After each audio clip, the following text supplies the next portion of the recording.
Welcome to the Dutchman's Wood Shack. Today, happy, happy after voting day. I didn't know everybody got it off. I guess they did. So, anyway, I'm working on this table. It turned out pretty good actually. But I mean, it's problematic. There's a few things that if I had to do it over again, I could change, but they're minor. So anyway, what I'm doing here is getting ready to stain it. Now, I have this stuff. It's called gun stock. It's semi-transparent, and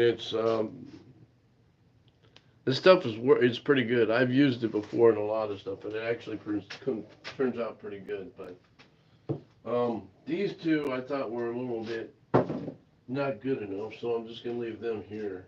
If I can find them.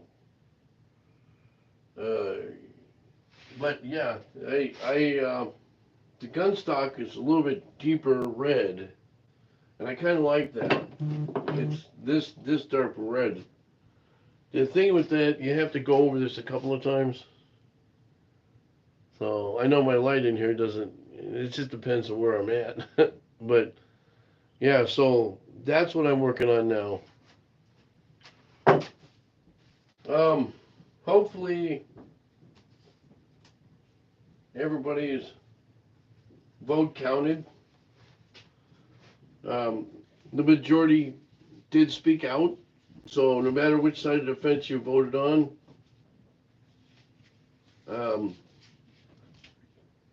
don't complain. And I can tell you with the amount of votes that are out there, I don't think anybody was cheating. So they can't complain about that. That's the one thing that my pet peeves is everybody complains about, oh, that, voting polls are corrupt and all that. No, they're not. For one, I knew people that do that kind of stuff right at the polls. They spend a lot of volunteer time, by the way. The world needs more volunteers anyways, but anyway, what I'm doing here, the way this thing is set, and that's the color that it's supposed to be. So we'll see how this is going to turn out. But couple of things I want to tell you right off the bat. Okay, so you want to constantly stir this thing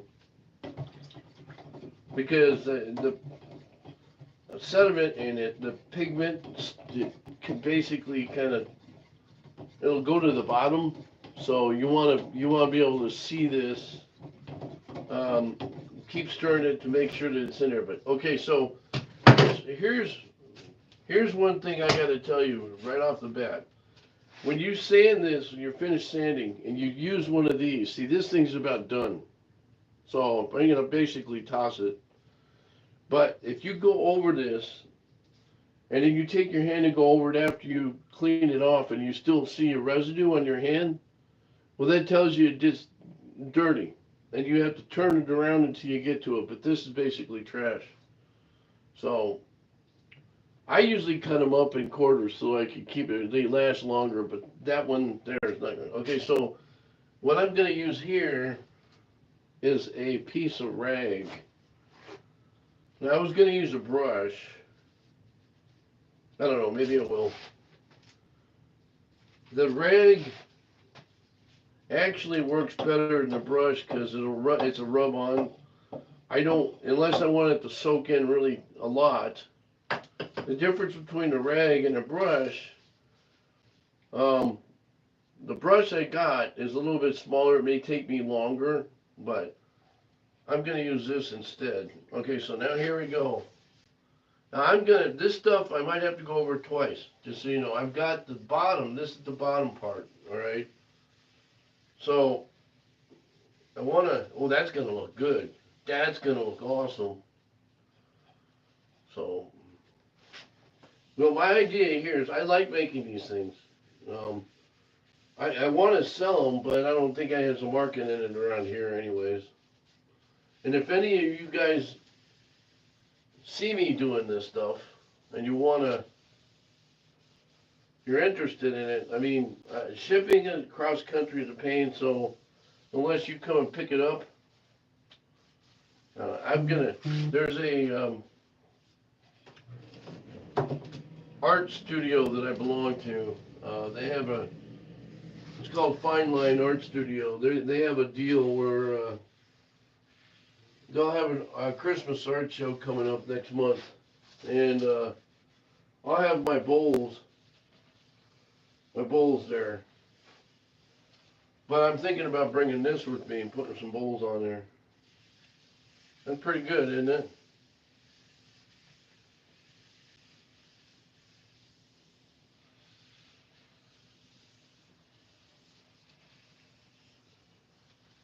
I like gunstock. I forget, I did a couple of things with gunstock. I haven't stained too many of my bowls because it's when you have working around food, you don't want it to, set. But that looks awesome. That looks awesome. That's perfect. That's exactly what I'm looking for.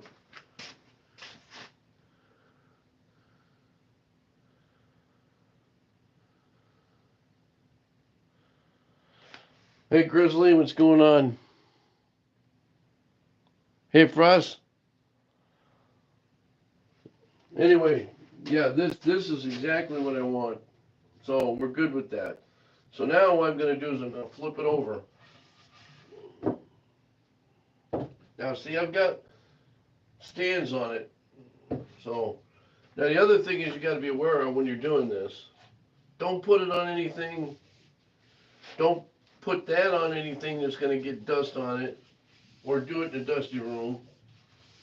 And make sure you put these things in a steel can when you're done. Start fresh, because you don't want to fire and you don't want to contaminate. You don't want to contaminate the piece of wood that you're using it on. So I like this. It's just, see, when you work so hard on something, even with all the problems, if it comes out at the end of the day, that's even better. That's even better. My problem is whenever I do something good, my wife takes it, you know, or I keep it. And this was a small piece that I'm working on, but you know what? I like it. It's pretty simple. It's actually not that bad, but you can alter it a little bit. You see, I've got pins sticking out right here, right? I didn't have to put pins in there. I could have put a piece of wood on top of that and just use that for stability. But I wanted it to look like it was a floating table, so that looks pretty good, doesn't it? Now here's the thing you got to be careful of. Now I could go over it again and wipe it off with a clean rag, but I'm gonna just leave this.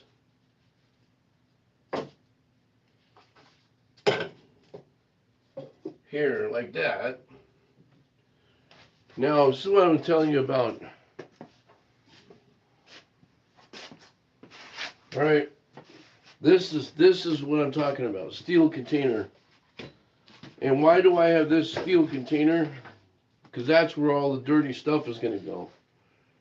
And the reason I have it is it's airtight. Airtight. Spontaneous combustion, remember? You could light up. That's how a lot of the fires start in houses and garages and whatnot, because you basically have that issue. So, anyway, so that's that. To put this back down here. Two things you should have is this and that, and a first aid kit. So always have fire extinguisher can, airtight can, and a first aid kit. I just use duct tape. Hey, it worked. I mean, I've used it. Contractor for 40 years. I'll stand by it. So now that's done. Now I got to do the stand next. Um, and I just want that to dry a little bit. Okay, so if there's any kind of weird looking scribbles or something on it from your sanders, um, you'll pick it up on the first coat. Now, depending on how this dries, see, that's the first coat I put on when I tested it. So I don't know if I want to go any darker. And one of the reasons why I like the flooring that I used is because some of the grain shows up really good. Now, you can see there's two different kinds here. All right, I did that on purpose. But the white oak and the darker oak, and I think that's a red oak, they have this prominent grain in it. Some of it depending on how it came out on the tree. This is where the forestry part of me comes in. There's the inner and the outer part of the tree. So the center of the tree is going to have more rings that are tighter than the outer part of the tree. So what happens is, depending on who cut the batch that you get. Now, when you do wood floors, this is what you look for.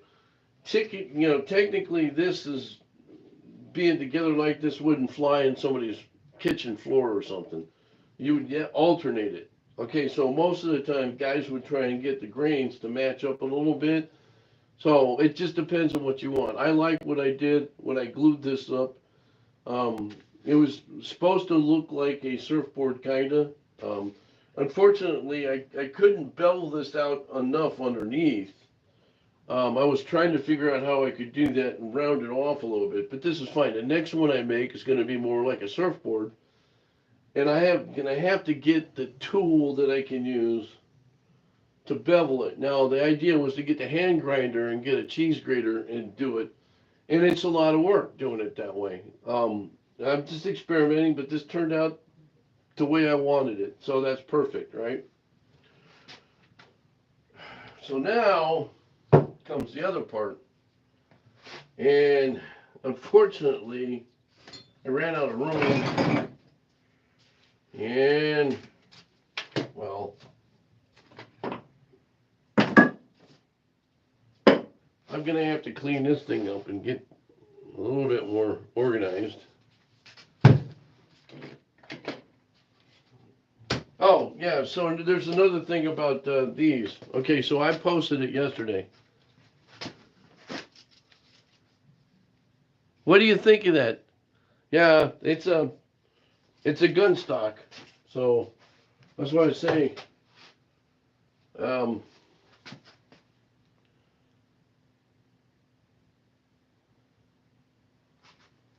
and I like Minwax. So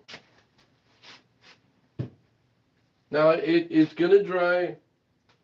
See, it'll dry in patches.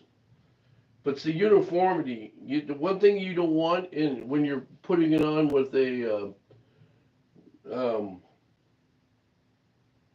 rag or with a brush, sometimes a brush leaves streaks. So you'll get patchy. So I like to use the rag and do that. Depending on what kind of rags you use too. That's the other thing. Normally I don't use the blue ones, like when I'm doing when I'm doing polishing on bowls. But the reason I used it on this, because it's not going to it's not going to change it's not going to change the color dimension. So, uh, okay, so now, I can't get it out. All right, well these here, that one's broke. I have to get a new one. You always have spare backup for backup. Right here, we were talking about tape measures the other day. One guy made a comment about them, cut 3 times or something. I don't know. These things, when they get out of whack, you might as well throw them away. I don't know if there's a good tape measure out there that doesn't come loose after a while. So the problem with this is, this one's not too bad, but what I usually do is I'll take and go, instead of going from here to 1 inch, if you're doing, you can measure it yourself, put it on a piece of wood or try to experiment. 1 to 2. Okay, that's an inch, right? So mark it. And then to make sure that this is true, take this, where piece of wood or whatever it is, your markings that you marked, and go over it with this and see if it's true. If it's this far, because the way this sits here, this is actually bent. You see how it's bent? That will throw it off a 16th or two. See, that's the problem. Okay, I'm trying to figure out where there's that. Those two, when it comes to measuring, aren't exact, in my opinion. They're not exact. Um, you can have straight edge. Uh,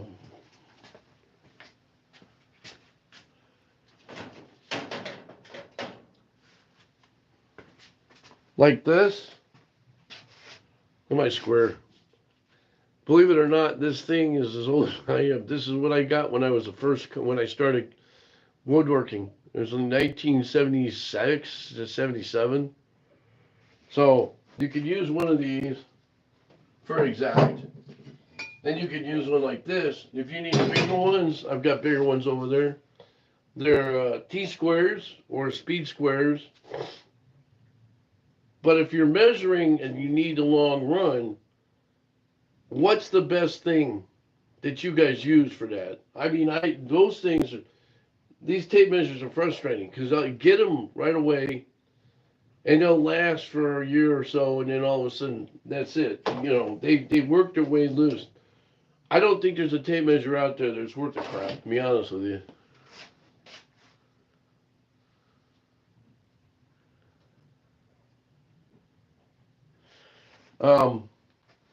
So with this,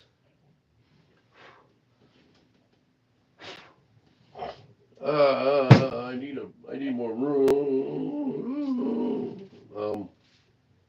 Anyway, I'm gonna take this stuff back.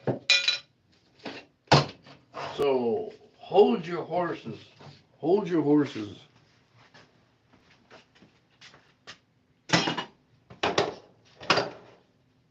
Oh, by the way, okay, so I don't know if you guys saw this or not, but this is one of my resin bowls. It came out of this thing. Anyway, it came out of that bowl. So the one thing it didn't do that I was curious about was this. It turned out white. I have no idea why. I'm not a resin guy. I can't get it right the first time. But it doesn't matter to me because I'm going to be basically making this flat and making a mortise and tenon in here. And this will be, you know, you can put it on here like this. So it should be kind of an interesting setup to see where things go. But this fiddle part, and that's Osage on there too.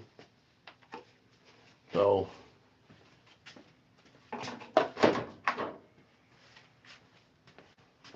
Anyway, with me, what I like right off the bat is the idea that, well, here's another one of my things. This is a walnut from this.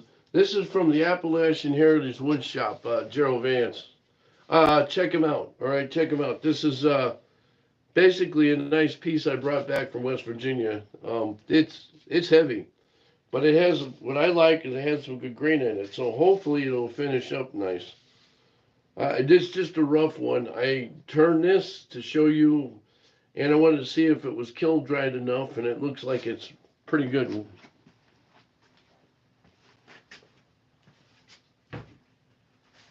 So a lot of guys will take wood, like I've done wood here, and I have a bunch in here, and it's sealed with anchor seal.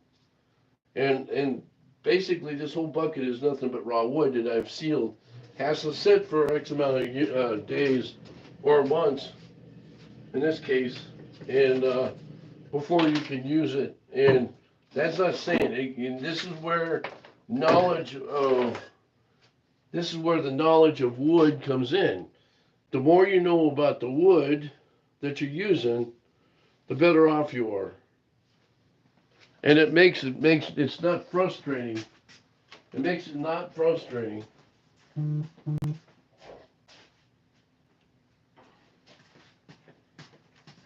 So, as a turner, I try to keep all my sawdust when I can. And the reason I do that is because, it's for patching and stuff. If you use Titebond and stuff, it's okay, but the problem is it leaves a residue. So you don't want to have that issue if you can get away with it. One of the biggest problems I have when I'm working with stuff like this is glue joints. And this one, even with this, I had an issue with it. All right. One of the problems I had was I can't clamp them enough. It was like some of the woods was warped like this. But when I put them together, they were straight. So now I don't have a joiner. I have to use a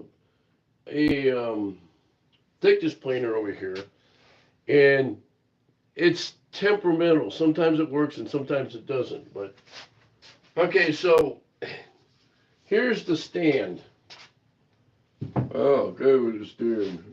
So here's a problem child. All right, so you don't want to have these on here. This is aluminum. The other one came off. I have to go in search of somewhere on the floor.